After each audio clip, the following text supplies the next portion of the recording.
Hi everyone and welcome back to Silent No More. I don't know that there is a real reason or purpose to this video other than to just simply talk and get it out there because I can't stand that we're living life this way. I spent the other night holding my 9.5-year-old daughter crying because she realized that she is now 9.5, which makes her closer to 10. And the sperm donor, who was supposed to be her father, has somehow, some way done something in the past to convince her that 10 means death. 10 means closer to death, something to that effect. And I can't fix it. I don't know. I tried to reassure her so many times that she is young and healthy and she's not going to die just because she turns 10. She literally told me, "Mom, I'm terrified of my 10th birthday. I don't want to be 10 because this is what it means." The only thing I can think of, because I haven't asked her any questions, is that a secret that I had shared with him, I mean, not really a secret, but obviously something my kids would not know, and a lot of people don't know from my history that had to do with birthdays and a certain age, that he might have used that against her, taken that and used that. I don't know. I know that she's terrified. I know that she starts to talk and open up and tell me something, and she'll say, "Well, because," and she'll, "No, never mind.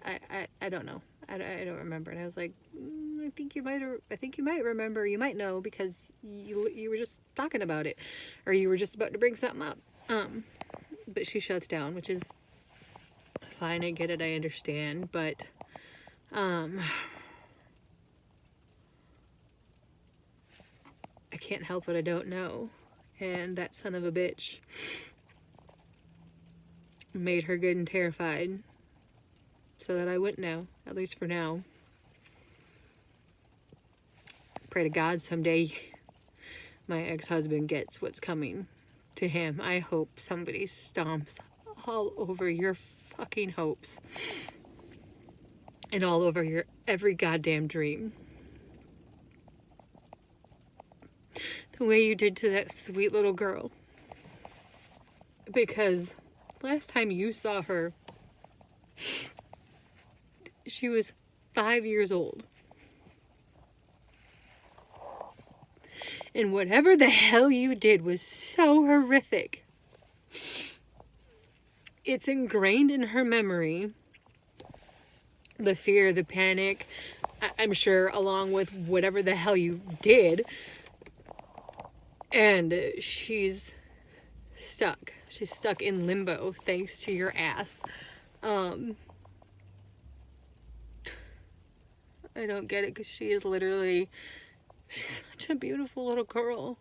She's smart. She's talented. She's so kind.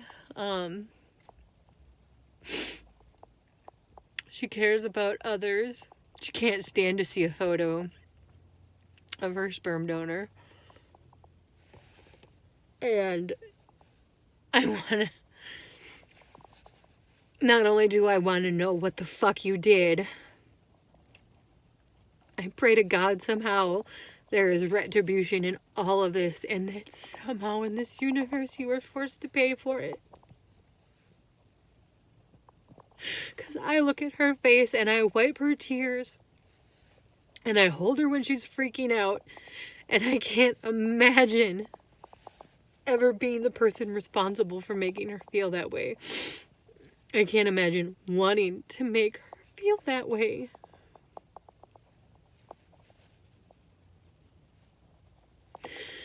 But listen up here, asshole. You don't have the power here. Just because she's afraid right now, just because this hurts my heart because I'm a fucking human being and I'm her mother, doesn't mean you win. Far from it. You are still a damn coward with no soul who lives with his toxic parents and doesn't know the first goddamn thing about being a parent.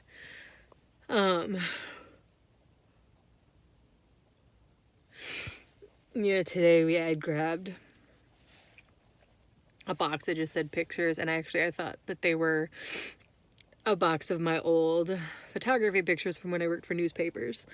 And it turned out to be old family photos, baby photos of her and her brother. And of course, mixed in the bunch were some that had him in there, and to see that little face go from smiling and happy and, oh, look at me, I'm such a cute baby, to tears streaming down her face. And anytime we flipped through and he happened to be in a photo, even if it was like the distant background, she was going, flip it faster, flip it faster, flip it faster. I don't want to see that. I can't see that. And I could tell her anxiety was amping up, and she just had these tears.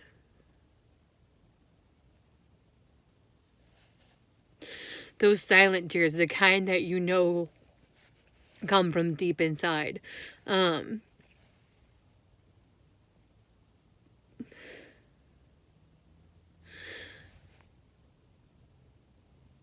You are a monster. You hurt them in the worst imaginable way, and we still don't even know it all, which is the sickening part. I keep finding out more and more and more while your smug ass complains about having bond restrictions and paying fees for a criminal case for one fucking criminal count. You should be facing like 90. You should be facing a lifetime behind bars because you have sentenced these children to a lifetime of misery. A lifetime of trying to heal a fucking wound that they're too scared to look at. A wound that they don't want to talk about because you've made them so ashamed and embarrassed and terrified. Congratulations, Father of the fucking Year right there.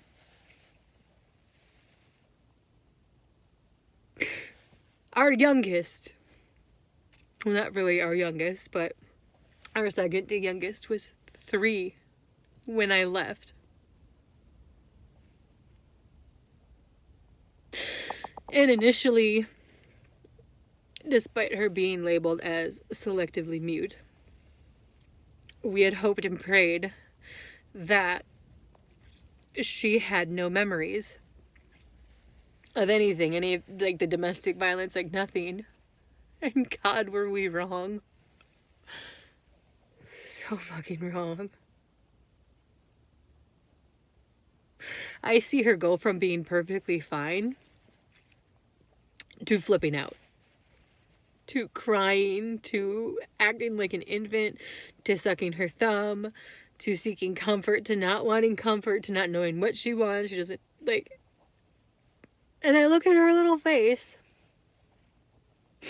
and it's the same as my other daughter, and I don't get it. I don't understand how the hell you ever thought to do anything to these beautiful little souls who did nothing to you. Their only reason for existing is because of me and you. And you want to sit there now and act like the victim when they were born to inherently trust you. And what you did was take that trust and do the most horrific, demonic fucking things you could with it. Which is ridiculous.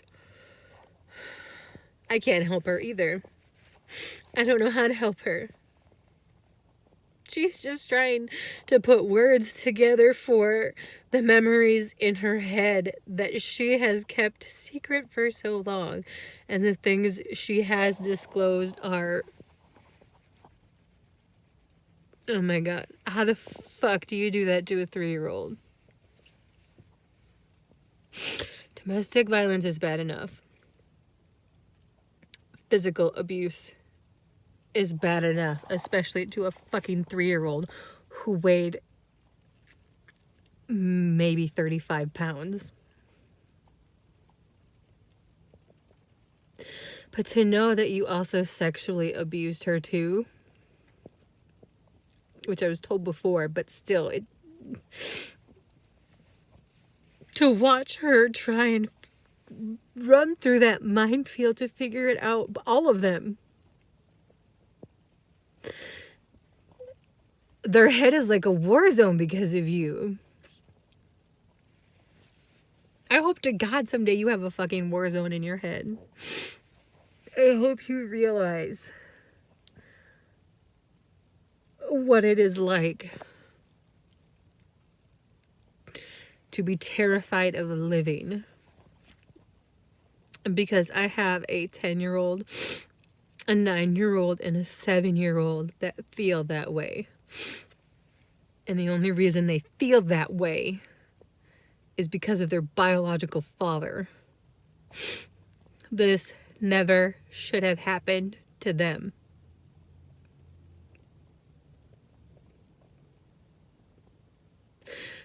I don't know how you have no conscience, or how you don't feel guilty, how it's not eating you alive, because I didn't even fucking do it and it's eating me alive. I want to fix it, but I can't fix what you fucking broke, you asshole.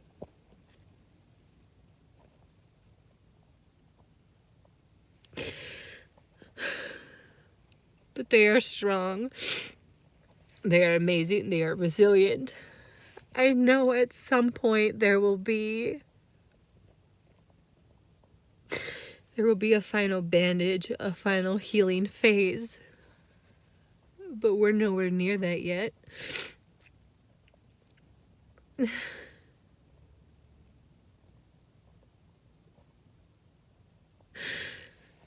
to God every night that the next article I read out of Newell, Minnesota, that has a bad thing with it, a car crash, fatality, what have you, that your fucking name is in it. And I get so disappointed when it's not. And that's not anger talking, as much as you might want to think that. That is me wanting justice. Because at this point, it's the only justice I'm gonna get, probably. It's the only justice that would be good enough. Or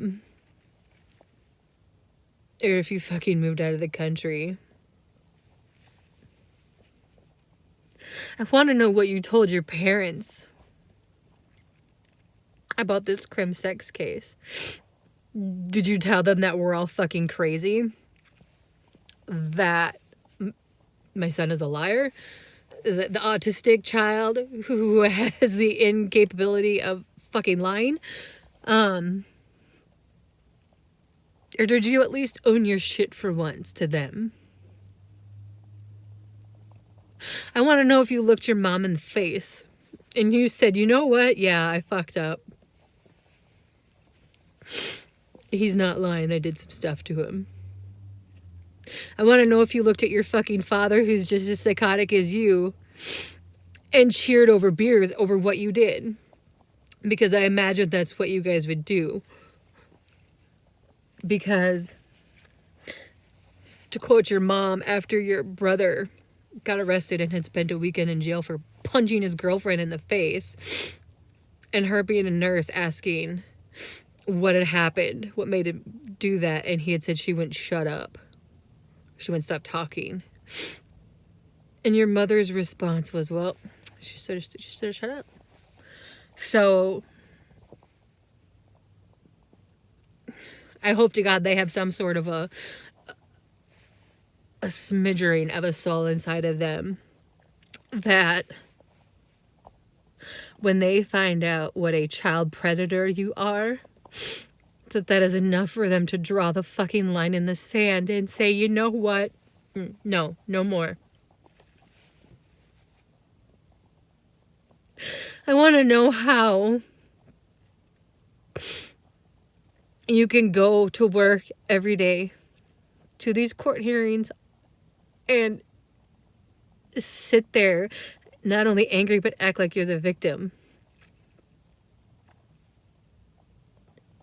I want to know what your fucking face is going to look like when that little boy gets up on the stand and testifies to what you did to him in a courtroom full of everybody.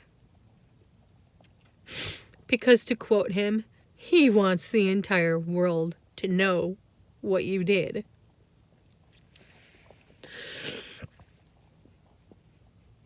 What are you going to do then? Will something maybe click in your head? Probably not. Pray to God your parents are there at that hearing, so they can look at their quote-unquote grandchild in the face as he tells them what the monster they created did to him.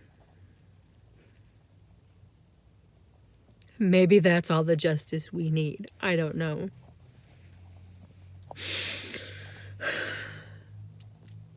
For their sake, I hope that telling their story gets them to the next chapter.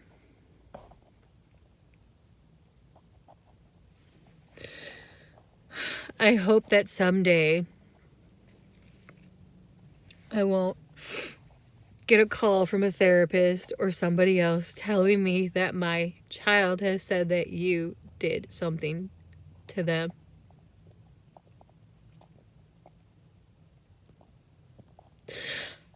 I want to know that someday their hearts won't be breaking because of you.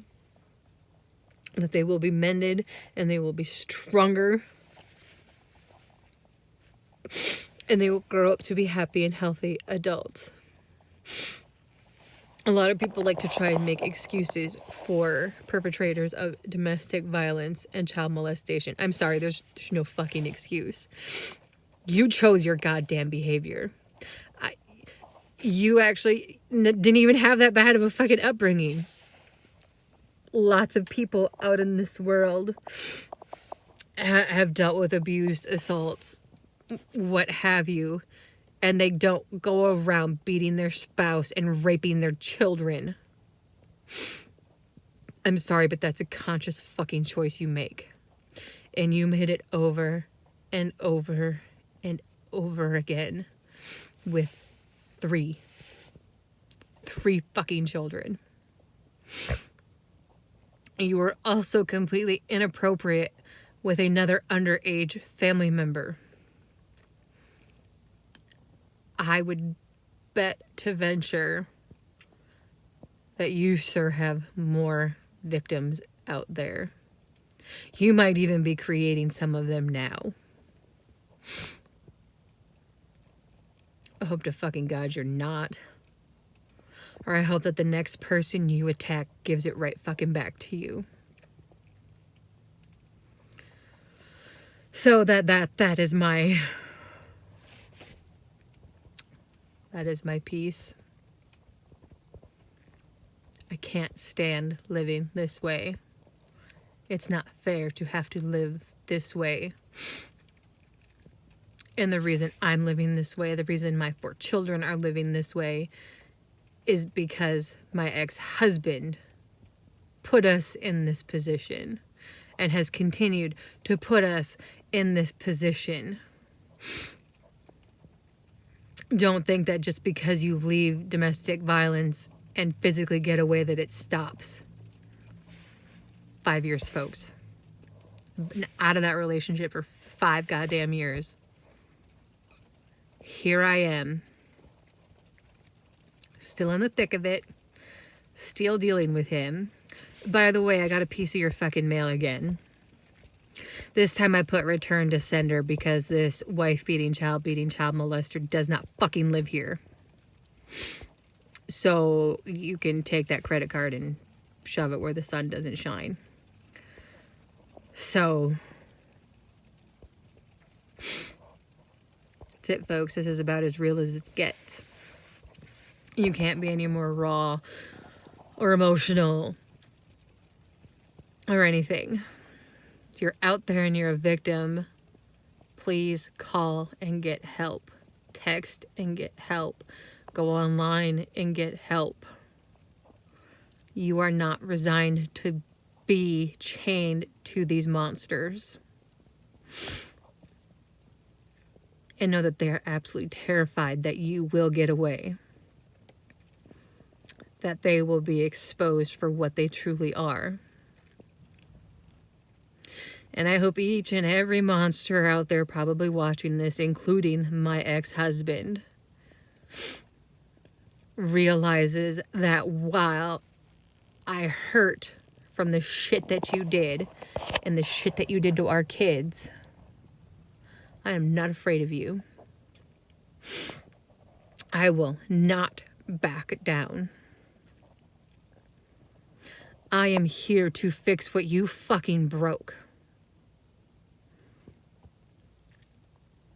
And I will pray to God every day that karma finds its way to you. Because justice needs to be served.